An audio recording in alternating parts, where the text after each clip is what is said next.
everybody, and welcome back to the channel. And if you're new here, you might want to subscribe, because this is going to be like, who knows, 5-6 part series of this Dodge Dakota. Today I'm going to go ahead and take the bed off, and it's going to be a little tricky because I'm doing it by myself. I've got all 8 bolts out, kind of. I got the 2 on each side, so I got 4 out toward the cab, and then the 2 in the back I had to basically cut out. So now I know this part's gonna be a little tricky because up near the cab there's some wiring and it's clipped into the bed. I don't want to wreck that. That goes to the tail lights and the braking and all that stuff. So the only thing holding that on is gravity. So let's go ahead and start to lift it off and see if I can do this by myself. It's pretty light, and as you can see, there's been a lot of weight reduction. So let's go ahead and get to it, see if I can do this on my own.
And there you have it. It was very easy, very simple. You too can do this easy thing, ripping the box off of your truck all by your lonesome. If you're elderly, if you're 5 years old, no worries. You too can do this by yourself in the privacy of your own home. You need no help at all. No help at all. Okay, it is now raining out, so we're gonna wait for it to stop raining and drive it down to the house where there's water, and we are going to pressure wash the thing. Yeah, that's what we're gonna do. So let's get down there and pressure wash it after it stops raining, and hopefully it will soon. Let's go. Look at this, the sun came out. Perfect time to show you what the years have done to the frame. Really, not a lot. You can see some, looks like maybe factory undercoating, or maybe somebody sprayed that on there, but look at all the buildup of sand from over the years of being a New York truck. But it's, laid itself on top of the sending unit, and it actually doesn't look too bad. Now, I know what you're saying. Yes, it does. It looks terrible. Not really. It really doesn't. The only thing that is pretty bad as this. So, but it's still solid, so that's a good thing. This here is your rear horn for tailgaters, and it's pretty loud. It probably doesn't work anymore. Just kidding. Obviously, this is for your spare tire, and it, you know, those never work after about 2 or 3 years. There's a cable in here, pulley system, and that's where it goes. There's a hole in your right there. This is where the jack thing goes, and then you lower it. I will go ahead and take this off. I'll keep this here because this is part of the structure, but I'll go ahead and delete that because I won't use it anymore. Now I'm looking at the exhaust system here. Something's not, this is kind of weird. It's definitely not like a factory setup, but it works. And it's got a stainless mesh right here, so that's kind of interesting. Not sure about this, if I'm going to keep that, but this is kind of wobbly. So, yeah. Anyway, I think we should get to it. And now I can get to these a lot easier. So I'll be able to take the bumper off, be able to get the new box on a lot easier instead of going over top. Be able to get this off, clean this up pretty good. The receiver hitch, the class 3, is in good condition, so it seems to be pretty solid. But once I get this pressure washed, I'll be able to go ahead and paint it. I think that's what I'll do.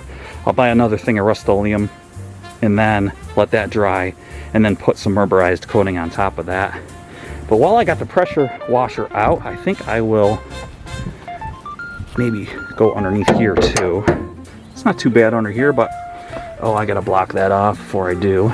But just get the leaves out of here and spray it down. But it's not too bad, but just pressure wash underneath here. Maybe I'll pressure wash the whole truck. All right, let's get to it.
well, let's have a look. It's all done.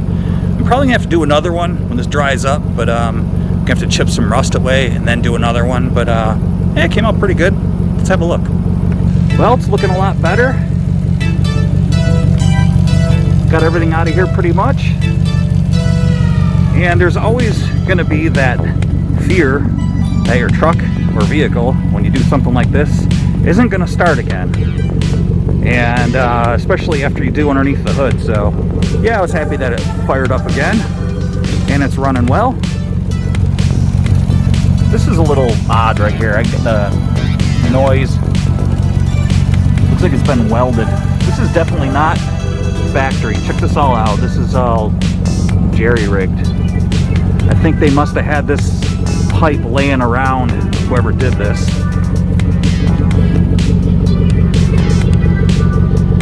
Made use of what they had, but it sounds good.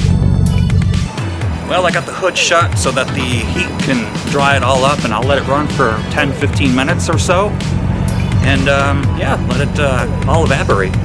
This is the 4.7 liter. Just don't beat on them, and these engines are pretty good. I've had good luck with these 4.7 V8s. So anyway, that's gonna do it for this episode. I appreciate you sticking around. It's actually starting to get cold again.